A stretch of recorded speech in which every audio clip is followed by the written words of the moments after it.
Salut à tous, voici ma pompe à chaleur qui après 10 ans de bon fonctionnement sans aucun problème est tombée en panne.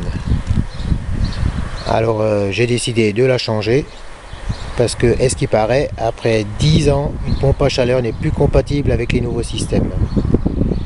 Donc vous allez voir, je vais changer de système. Voilà l'unité intérieure. Donc cette unité intérieure est composée de tous les organes qu'il faut pour une bonne installation de chauffage.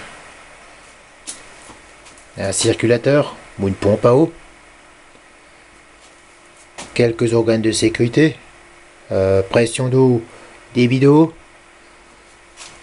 une petite purge automatique, un vase d'expansion. Là derrière caché, on voit il y a un groupe de sécurité là en cas de surpression. Et l'option de cette unité intérieure, c'est ce grand boîtier noir là, c'est la résistance électrique d'appoint. À côté, c'est l'ancien échangeur gaz eau qui était relié à la pompe à chaleur à l'extérieur. Donc voilà, ça c'est le système existant avec une commande électronique. Et je vais modifier tout le système pour le simplifier au maximum.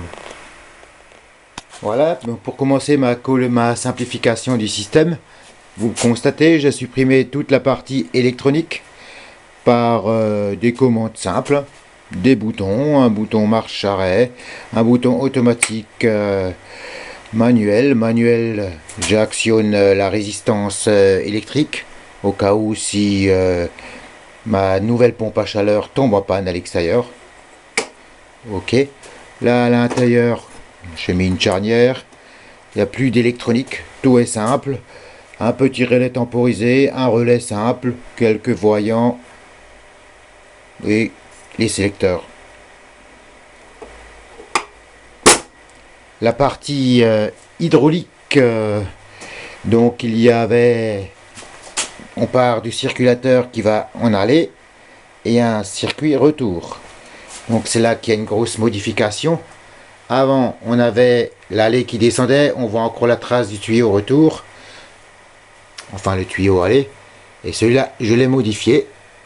Donc ça c'est pour le départ du plancher chauffant, hein. Et le tuyau qui monte au plancher chauffant, je l'ai modifié, il passe là derrière le chauffe-eau, et il vient ici, il passe par un joli petit filtre que j'ai trouvé sur un bon site d'enchères.uk. On rentre là-dedans, il y a un système de bypass, on peut aller directement, ou on va à l'extérieur sur la pompe à chaleur, avec un tuyau souple, et on revient, et je pars vers le plancher chauffant. Et voilà, là on peut tout condamner, hein. J'ai mis des vannes un peu partout. Ça c'est super pratique pour ceux qui ne savent pas, quand il faut purger le circuit ou mettre des produits pour le traitement de l'eau, c'est très pratique, hein. Deux vannes qu'on peut fermer super bien. J'ai rajouté deux petits thermomètres histoire de mesurer l'entrée et la sortie de l'eau. Voilà, maintenant on va voir à l'extérieur la nouvelle pompe à chaleur. Donc voilà ma nouvelle pompe à chaleur dite monobloc. Vous pouvez regarder la marque, hein, qui se trouve sur un site d'enchères bien connu, .de. Donc c'est une monobloc. Pourquoi? Parce que cette pompe à chaleur, elle fabrique l'eau chaude, tout est fabriqué à l'intérieur. L'échangeur d'eau chaude est à l'intérieur, comparé à avant. Celle que j'avais, c'était une bibloc. Il y avait la pompe à chaleur ici et l'échangeur était à l'intérieur dans l'ancienne régule qu'on a vu avant, que j'ai modifié. Donc qu'est-ce qui fait ce système monobloc? On va passer par le côté. Alors, on a vu le petit montage avant à l'extérieur. Donc l'eau arrive par ce tuyau et elle arrive là Intel, Water Intel. On rentre à l'intérieur et la outlet, l'eau chaude, l'eau est réchauffée là-dedans dans l'échangeur et elle ressort chauffée à la température voulue et elle repart dans le plancher chauffant. Il y a un petit indicateur de pression du gaz R410, donc ça c'est pas mal hein, pour contrôler hein, ce qu'il n'y a pas sur les autres hein. Comme ça on peut voir si notre pression de gaz est bon, s'il y a des fuites ou pas. Là on peut remarquer il y avait un petit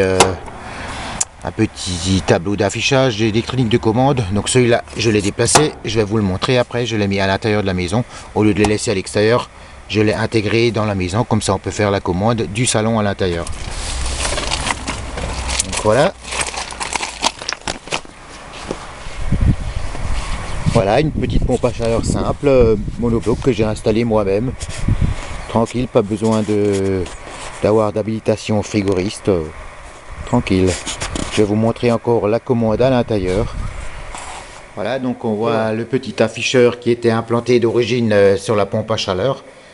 Donc moi je l'ai déporté à l'intérieur de la maison.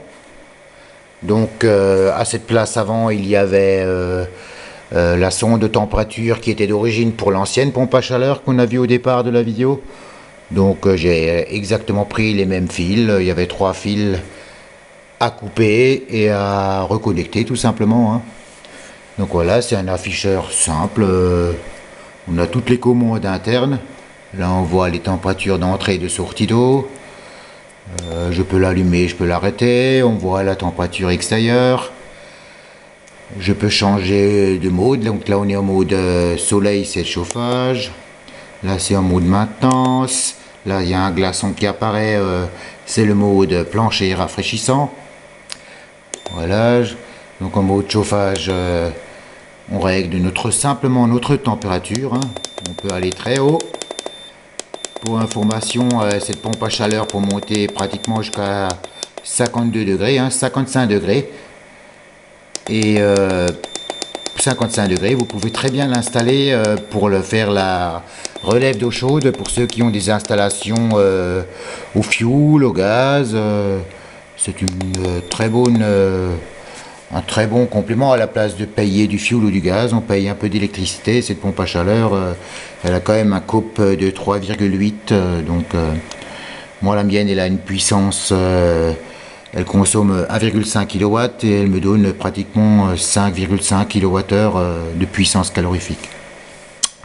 Voilà, voilà ma petite vidéo. Pour ceux que ça intéresse, n'hésitez pas à aller voir sur les sites d'enchères bien connus pour en Allemagne. Si vous vous êtes intéressé pour avoir plus de renseignements. Merci, à plus.